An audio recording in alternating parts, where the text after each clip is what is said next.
¿Por qué digo esto? Porque hay que entender el público al que vas, qué es lo que tienes que hacer, ensayo y error, y estar dispuesto a que un producto crezca por sí solo, em, mientras está, conformándose. Pensemos que una rutina o un espectáculo de comedia sí lo puedes presentar de un momento a otro. Tú terminas, escribes tu chiste y te subes al día siguiente a un show que quizás está lleno. Esto es lo que le pasa a los comediantes que ya son famosos, pero, recorrieron un camino enorme para poder tener esa especialización. Tú como nuevo comediante tienes que pensar que, y como productor más bien, tienes que pensar que el proyecto es como un montaje teatral. Y mientras más experiencia tengas y más ensayos tengas y más forma de recapitularte tu espectáculo tengas, te va a dar más facilidades para poderte presentar en varios lugares. Si eres un organizador, promotor, manager o productor de eventos y quieres mejorar tu organización y venta de boletos, este es tu lugar. Bienvenido. Hola, bienvenidos a un nuevo episodio de Backstage Boletia. El día de hoy tenemos de invitado a Iván Juárez, uno de los socios de 139 y Yoko. Hola Iván, ¿cómo estás? ¿Cómo te encuentras el día de hoy? Muy bien, muchas gracias. Buenos días, buenas tardes a quienes nos estén escuchando. Oye Iván, me gustaría iniciar el día de hoy con que nos contaras un poco sobre ti, sobre qué carrera estudiaste para empezar, perdón, a trabajar en la industria del entretenimiento. Mira, mi formación fue un poco esporádica en el sentido de la parte académica, pues estudié filosofía y letras. En filosofía y letras estudié el área de literatura dramática y teatro, porque desarrollé al principio esa particularidad.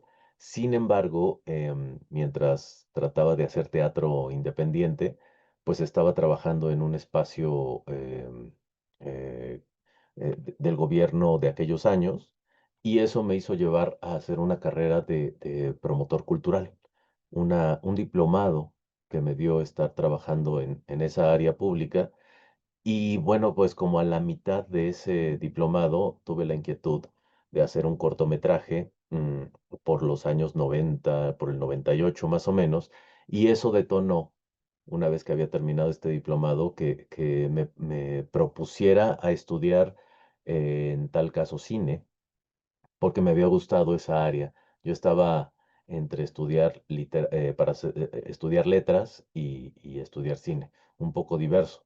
Eh, Solo que cuando empecé a estudiar cine, a diferencia del teatro años antes, empezaron a suceder cosas donde comentaba en una estación de radio. Entonces tenía esa disciplina mientras estaba estudiando, estaba llevando como un área cultural, donde estaba desarrollando mi diplomado, y encontré una escuela donde estudié.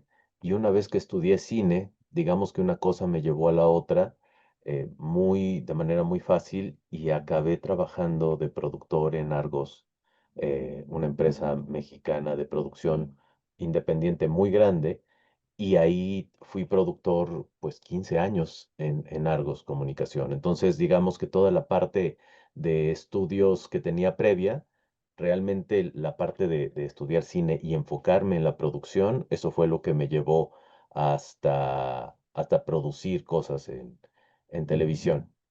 ¿Cómo es que llegué a la parte de 139? No sé si esa parte quieres que la conecte. Sí, me gustaría mucho justo como que ahora nos hablaras en qué momento de este paso y de toda esta trayectoria que tú tienes, decidiste volverte parte de 139 y de Woco. Bueno, el método para seleccionar a los comediantes, porque me tocó dentro de mi carrera dentro de Argos, uno de nuestros clientes fue Viacom Internacional, y Viacom tiene el canal de VH1 y ahora Comedy Central. Y a nosotros nos tocó hacer como la convocatoria y la metodología de esas primeras generaciones. A mí me tocó producir esos shows de Comedy Central hasta los especiales casi 8 años estuve produciendo esos shows.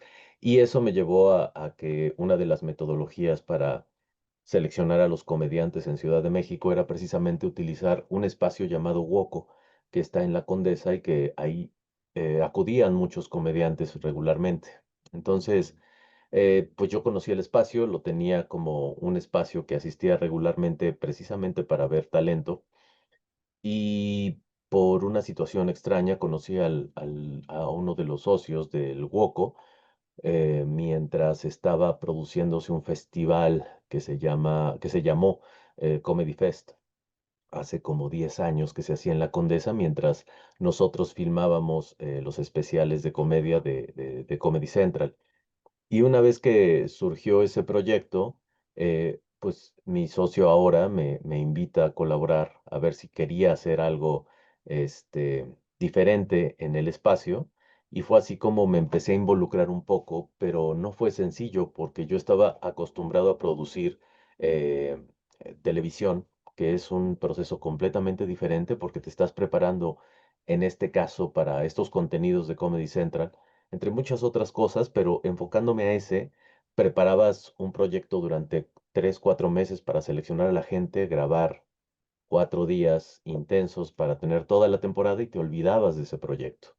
Aquí fue aprender a hacer espectáculos en vivo y para eso pues no había estudiado, pero digamos que este bagaje que tenía yo previamente como haber estudiado teatro, como haber estudiado, haber hecho un diplomado de promoción cultural, como que todo eso que había dejado en ese momento lo empecé a aplicar con el conocimiento previo que tenía y eso empezó a suceder que el espacio empezó a vivir un poco más y hasta que ahora es pues muy famoso.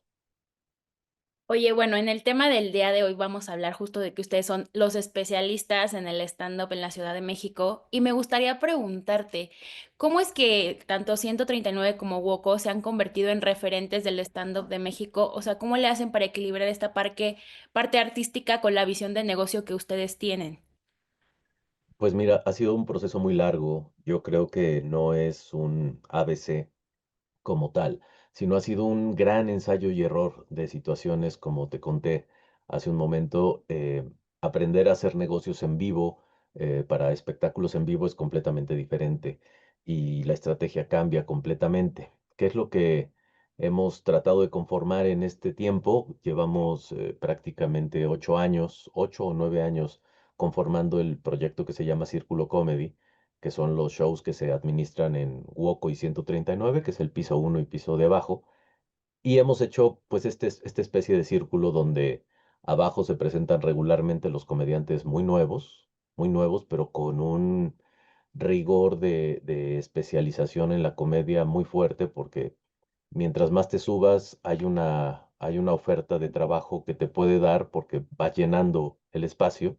Y en la parte de arriba del 139 pues regularmente suben comediantes un poco más experimentados, regularmente. Eh, y lo que sucede allá arriba es que ya se convierte en un espacio para disfrutar lo que está sucediendo, además de que tenemos un rigor como si quisiéramos nosotros que todos los días fuera un día especial como si estuviéramos grabando ese evento. Entonces, lo que sucede cuando tú entras como espectador es que tienes unas luces muy bajas, muy tenues, que pueden ser inclusive una situación que no le guste a algunos, porque a mucha gente le gusta ver todo, pero esta sensación de claroscuros y de iluminar solamente el escenario y darle esa pertenencia que necesita, le ha dado como una parafernalia muy interesante al espacio. Además de que nuestro objetivo desde el principio fue tratar de tener un espacio que estuviera abierto prácticamente todos los días. Este año lo estamos cumpliendo, dado que abrimos casi de lunes a sábado. Algunos domingos eso no lo hemos podido lograr, pero lo importante es que tenemos el espacio abierto para distintas disciplinas de la escena de la comedia. Cuando te estás preparando como comediante, de lunes a miércoles, digamos, son los preparativos que se les llama open mic.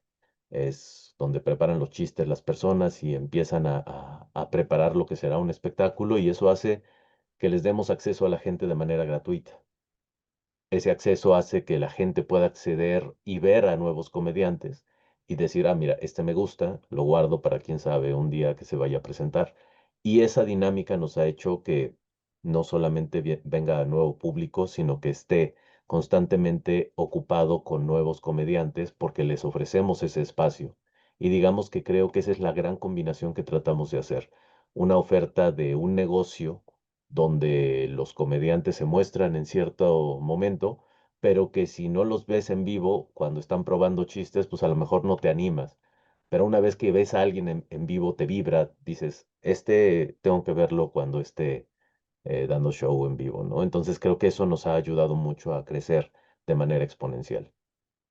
Ok, oye, y hablando de estos nuevos comediantes, o sea, nos estás explicando de que van a veces a los Open Mic y todo esto, pero me gustaría saber si, por ejemplo, cuando ellos ya quieren presentarse en solitario, digámoslo así, ¿qué pasos deben de seguir para poderse presentar en alguno de los foros? Mira, tenemos un formato de producción.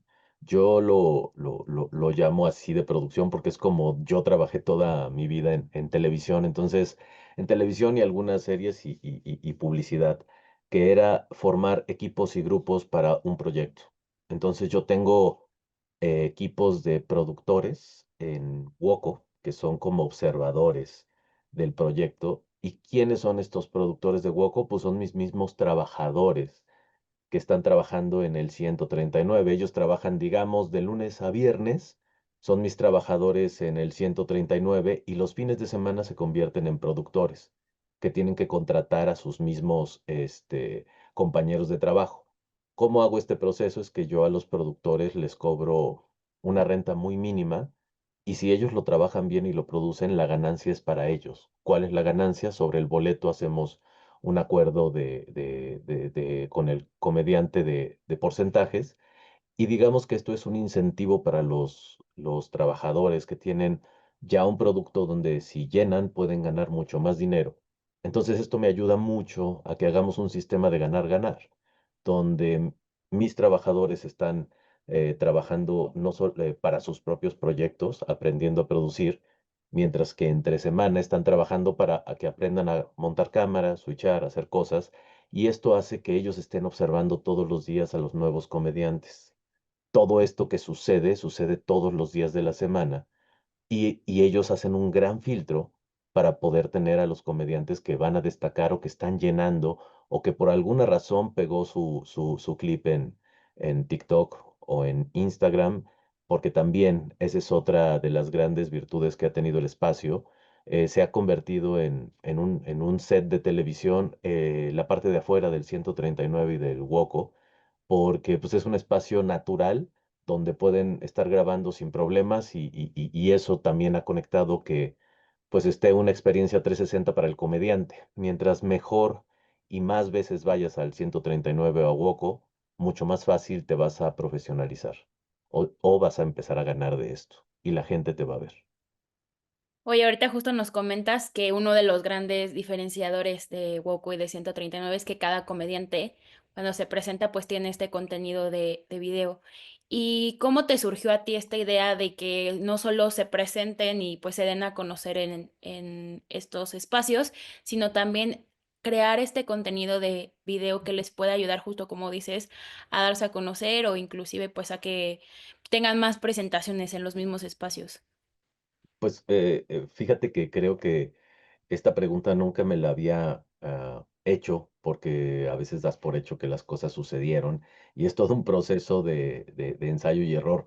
Esto sucedió realmente gracias a la pandemia. En la pandemia, cuando nosotros estábamos entrando en una charla muy interesante precisamente con Boletia para agregar algunos proyectos nuevos y avanzar y hacer cosas, pues nos llega la pandemia. Em, y eso nos hizo cambiar y virar muchas cosas y repensar y replantear nuestra situación en cuestión de espectáculo y cómo producir y qué hacer. Entonces, digamos que en ese momento lo que sucedió fue que pues todos los lugares cerraron y una de las grandes, creo que de los grandes momentos que tuvimos nosotros como para despuntar, creo que fue la alianza con ustedes en ese momento y una gran idea que tuvimos al mismo tiempo con Boletia y 139, que fue precisamente hacer un live, los lives que en ese tiempo se hacían muy, muy comunes, em, pero eran solamente de música y no había forma como que no habían encontrado el sistema para poder conectar con la gente. Y en ese momento yo era un apasionado, no sabes al nivel que estaba apasionado de estudiar todo el proceso de los podcasts que estaban en ese momento haciendo un boom por todos lados. Ahora ya es una situación de consumo natural, o sea, pero en aquellos días la explosión del podcast era brutal. Y todos esos días se platicaba de eso en los camerinos de 139 porque precisamente antes de la pandemia los números uno que estaban en los podcasts antes de que entraran las grandes empresas eran los comediantes que estaban en 139. Ejemplo, el show del tío, o sea, el del tío Robert, La Cotorrisa que estaba empezando, el podcast de los chicos de Chihuahua, que era como todo un fenómeno. Todo eso sucedió previamente cuando se hizo un roast a varios podcasts que se hizo en el Metropolitan. Ahí en ese Metropolitan yo fui el director de ese especial, entonces yo dirigí cámaras y monté ese evento y ahí, digamos, como que me hizo un switch de decir, esto lo podríamos reproducir en el 139 y me tocó convencer a Slobodsky porque estaba renuente güey, pues no sé si lo podamos hacer. Y mi idea no era hacer un streaming porque ni siquiera tenía el concepto de la palabra o teníamos ese concepto tan arraigado como ahora, sino que lo que quería hacer era una cotorriza en vivo. Y esa cotorriza en vivo fue un boom, fue una locura y se convirtió en lo que ahora conocemos este fenómeno de la cotorriza que se expandió a nivel mundial. Creo que la pandemia los hizo explotar, pero de ahí también vino a la siguiente semana el tío Robert con el show Qué bonito, qué chido, algunos otros que hice con Alexis de Anda, otros con Patti Vaselis y Ana Julia. O sea, digamos que ahí nos profesionalizamos porque yo ya tenía el conocimiento de utilizar las multicámaras y la gente con la cual trabajaba, pues prácticamente había trabajado 15 años. Y fue muy fácil contactar a todos esos profesionales porque todos estaban desempleados y fue una situación muy sencilla donde no se hubiera podido repetir ese tipo de situaciones porque es gente que trabaja en cine y en series. Entonces metí a las personas más profesionales a operar en un espacio súper pequeño y digamos que no tenía la calidad broadcast que podría pensarse, pero en ese momento lo que quería la gente era entretenerse y nosotros fuimos los más profesionales y los más directos para mostrar ese tipo de contenidos. Y creo que ahí, respondiendo a tu pregunta, que me fui un poquito lejos, era para decir, cuando descubrimos esto, dije, esto no lo voy a quitar y todos los shows a partir de ahí son grabados en 139 y se les entrega a los comediantes de los shows desde hace 5 años para acá. Oye, y hablando un poco justo ya de esta producción de estos productos audiovisuales, me gustaría que nos contaras qué tanto se involucran los comediantes, y ellos son a veces a lo mejor los que te dicen: "Oye, quiero dirigir esta cámara así", o a lo mejor se ponen en el lado un poco más técnico y se ponen a investigar, o pueden hasta, no sé, pedir ciertos requerimientos porque ellos ya están como trabajando estos productos audiovisuales. ¿Qué tanto se involucran en ellos, en la creación de ellos? Bueno, son dos partes. Uno es lo que te conté de los shows que se hicieron en pandemia. Ahí totalmente la dirección creativa y formato son de los autores. Son dueños y realizadores. Lo que nosotros les dábamos era el servicio. Me encargaba de la producción de lo que ellos querían hacer, porque yo tenía el personal, las cámaras, el espacio y el concepto de poder trabajarlo lo en vivo, yo ya tenía ese know-how. Entonces, si ellos querían hacer algo que a lo mejor podría ser complicado en aquellos años porque quizás no tenían tanta experiencia, porque ahora definitivamente la tienen, han viajado y han filmado prácticamente todos por todos lados. Eso era como diferente, ellos tenían como la dirección creativa. Cuando estamos ahora en los shows de comedia, la parte de encuadres, dirección de cámara y todo lo coloco yo, precisamente para una estandarización del proyecto. Regularmente tenemos 3 o 4 cámaras en el espacio que están montadas y que están switchándose y que el proyecto se le entrega al comediante ya switchado con la mezcla y con el audio ambiente del público y las risas. Entonces, les damos ya el material en bruto para que hagan sus clips. Nosotros últimamente estamos apenas ocupando ese espacio que ya habíamos hecho, pero lo estamos haciendo prácticamente porque ya está estandarizado entre los comediantes que se puede utilizar cierto material para poderlo promocionar, que ha sido todo un proceso de entendimiento. Y lo usamos para nuestro canal de TikTok, que es Círculo Comedy, y el canal de 139. Básicamente es para que vean lo que se puede ver en el espacio y eso es lo que tratamos de reproducir, una experiencia íntima en un espacio donde te puedes sentar y pasarla bien y olvidarte un poco de lo que sucede afuera. Y ese es como, eso es lo que tratamos de reproducir en la imagen. Oye, ahorita justo, perdón, mencionabas esto del espacio íntimo, de que te sientas, pues, a gusto y todo esto, pero me gustaría preguntarte, tú que eres, pues, experto en esta parte, ¿cómo es que o qué tan importante es que los comediantes, justo cuando están presentándose en su show, entiendan a su audiencia y conecten con ella? Creo que es un proceso que ya lo tienen muy arraigado los comediantes profesionales, los que ya están de cierta forma llenando lugares mucho, mucho más grandes que nuestro espacio y que cuando se suben a nuestro espacio lo tienen dominado absolutamente. La parte de su público y cómo lo van conociendo tiene mucho que ver esta situación de la labor que hace el Woco en levantar, ir conociendo público, arrastrar ese público y que haya ese entendimiento. Es todo un proceso forjarse comediante y creo que si tú vas un día al Woco, por ejemplo, en martes, que es un open mic muy difícil porque son muchos comediantes muy nuevos, y a la siguiente semana te das una vuelta al Open Mic del 139, que es una mezcla de los mejores comediantes, o los comediantes más bien, no mejores, sino los comediantes que han ido más ocasiones a ese Open Mic de abajo, además de comediantes profesionales que ya son invitados directamente por nuestro equipo de producción, que es, por ser profesionales, a ellos les damos 10 minutos. Hemos tenido que bajar a veces a 8 porque luego llegan demasiados comediantes profesionales, pero es un aliciente para los nuevos que están antes, una hora y media antes, presentándose uno tras otro, 4 minutos. Se pueden quedar a ver cómo escriben los nuevos chistes los comediantes profesionales o cómo entregan una pequeña rutina de 10 minutos que están probando. Eso creo que hace que el espacio dé como público, que te des cuenta los distintos tipos de comedia que puede haber, los distintos comediantes, y tú como comediante vas forjando los públicos que van llegando en ese tipo de eventos difíciles, pues. Okey. Oye, ahorita me surgió la pregunta hablando, pues, un poco del público y así. ¿Han experimentado como hacer shows donde sea como un poco la experiencia más interactiva? A lo mejor que, no sé, reten a algún, alguna persona del público a subirse con ellos, a igual, no sé, hacer un roast o algo así. ¿Han experimentado hacer ese tipo de como de formatos nuevos o diferentes?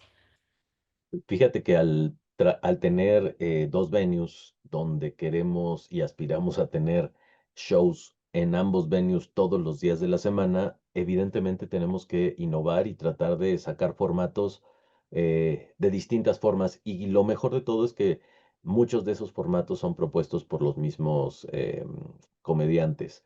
¿Qué tenemos de propuestas ahí? Por ejemplo, los miércoles, todos los miércoles, hay lo que le hemos llamado un open mic, pero de impro.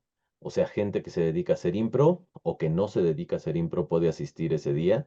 Eh, Quienes se quieran subir llegan una hora antes. En todos los casos, la hora que se dice cuando hay open mic hay que llegar una hora antes. Pero en el caso de la impro, lo que se hace es que ellos suben a un espacio que tenemos para poder entrenar, porque también nuestro espacio trata de generar cultura en un espacio de arriba que sea adaptado para que la gente que está haciendo impro o actividades escénicas pueda calentar en esa parte de arriba, ¿no? Entonces, en esa parte entrenan y van preparando las rutinas de improvisación, tengas o no tengas experiencia. Eso ayuda a que la gente que vaya caminando y se quiera meter a ver el show, porque también es gratuito, en algún momento hay rutinas que invitan al público que está sentado sin haber hecho calentamiento y se vuelve un juego súper divertido de interacción y de muy buena onda porque la improvisación tiene otra dinámica de la comedia que también divierte mucho y entretiene a la gente. Y esa es otra disciplina que estamos desarrollando también en 139, que es ese tipo de interacción en los open mics que son diferentes. Y hay otros shows, tenemos algunos shows que se están preparando donde va a haber alguna especie de interacción como de ese tipo. Hace poco vino Lalo Elizarrarás y Gianni Pex y otro chico que está en su podcast que se llama El Show de la Familia Mexicana o La Bonita Familia Mexicana. Y es literalmente un show de concursos, un show donde fue la gente al espacio para que los pusieran a concursar. Entonces, todo ese tipo de dinámicas donde intervienen comediantes son abiertas en el 139 y en Woco. Buenísimo. Oye, me gustaría ahorita hablando de los comediantes, perdón, en sí.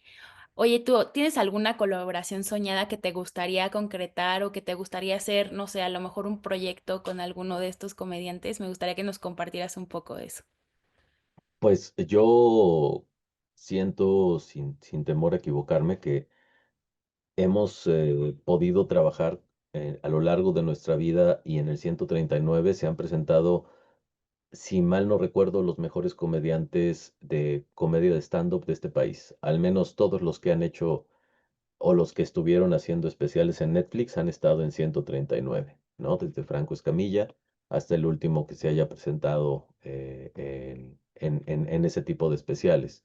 Creo que lo más interesante ahora que está sucediendo es que mm, los proyectos de muchos comediantes que viven en el centro del país, la gran mayoría, si tienen algo que vayan a probar y que vaya a ser trascendente, pues buscan el 139, el Open para poderlo armar. Y muchas veces cuando quieren cerrar un, ah, como un proyecto que quieren como concretar para sus siguientes giras, usan el Woco o el 139 para probarlo ahí en una temporada larga para poder hacer ese experimento. Entonces, ese tipo de proyectos en cuestión de comediantes me parece que está cubierto. ¿Qué me gustaría hacer más adelante en 139? Es quizás un espectáculo un poco más, con un poco más de producción, como un late night show.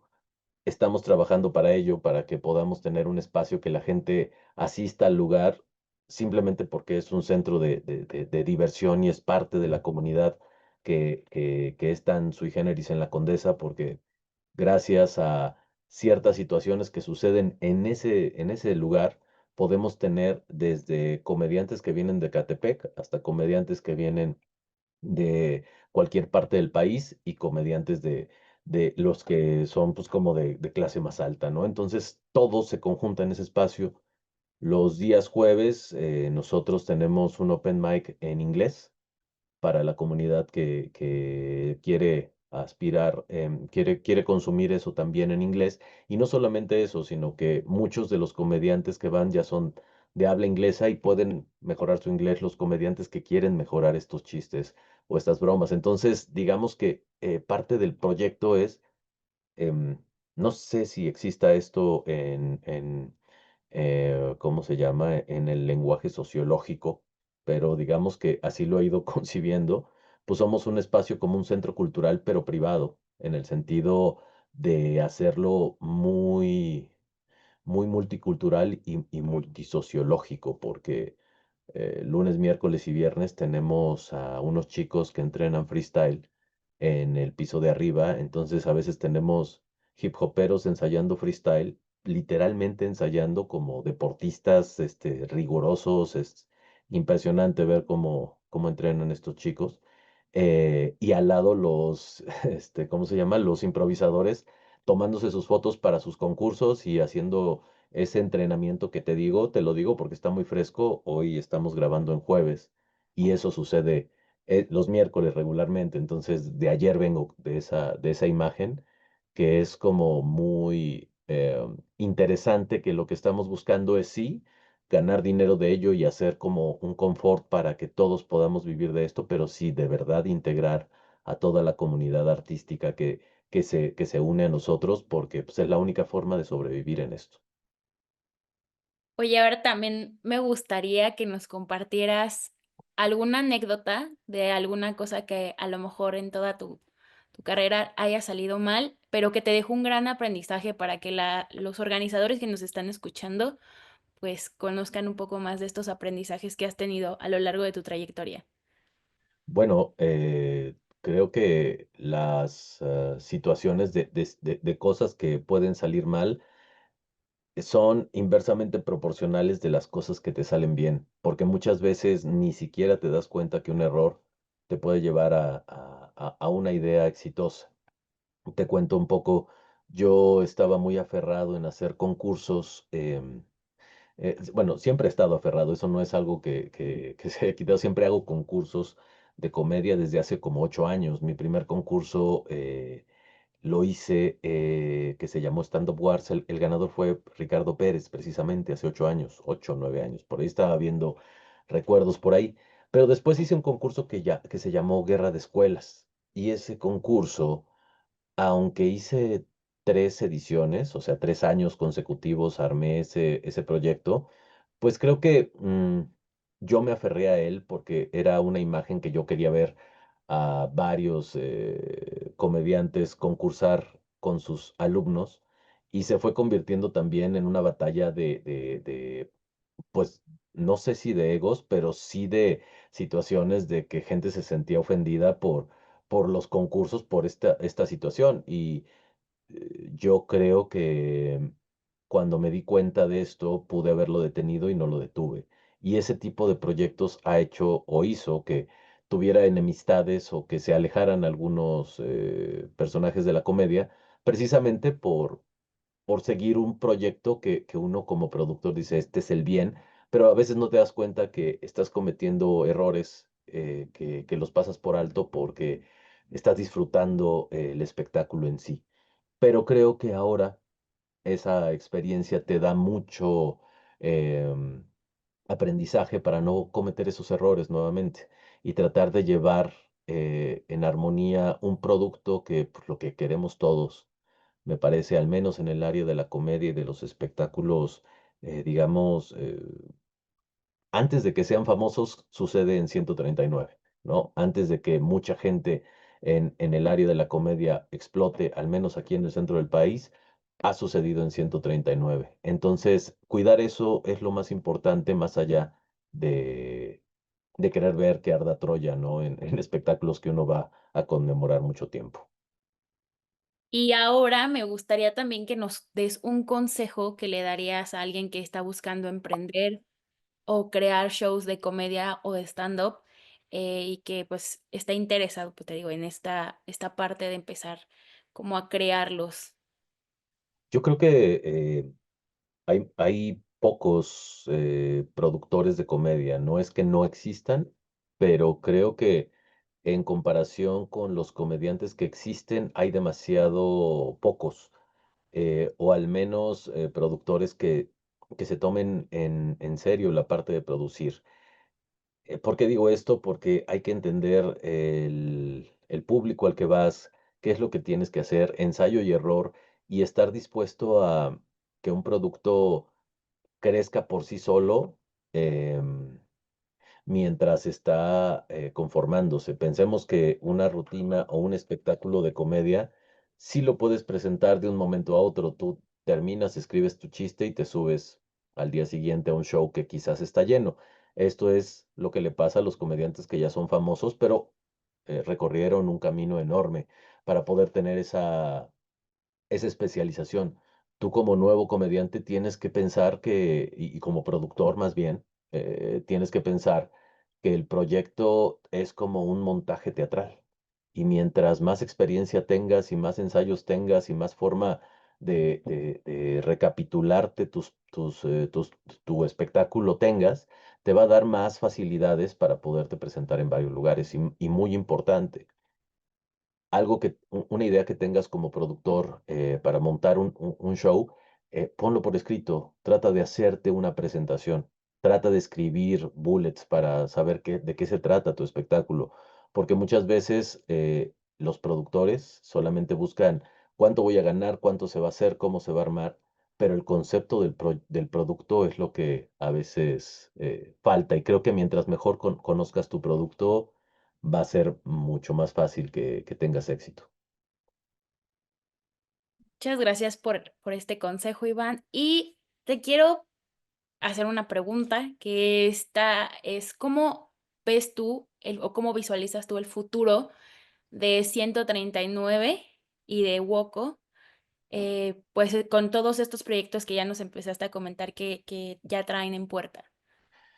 Pues yo quisiera pensar que el 139 y el Woco van a consolidarse como un espacio no solamente de la comedia, sino de la escena de los distintos tipos de comedia escénicas que se producen en la ciudad.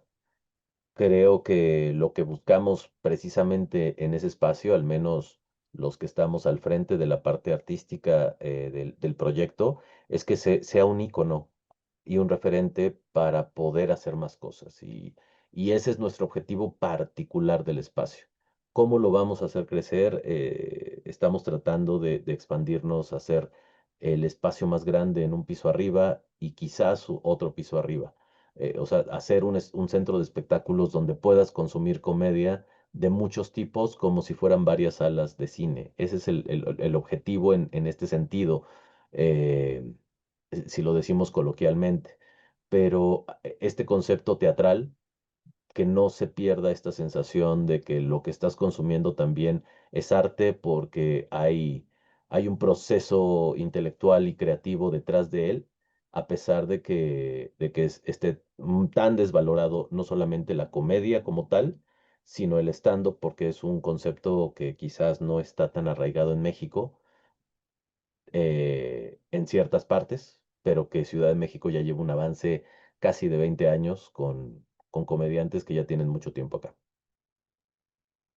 Bueno, pues ya estamos llegando al final del episodio, Iván. Muchísimas gracias por acompañarnos, pero antes de que nos vayamos, por favor, compártenos las redes sociales de 139 y Woco o los medios por los cuales los pueden contactar y si quieres también compartirnos las tuyas. Claro que sí. Mira, el proyecto lo puedes encontrar, nuestra página web es circulocomedy.com.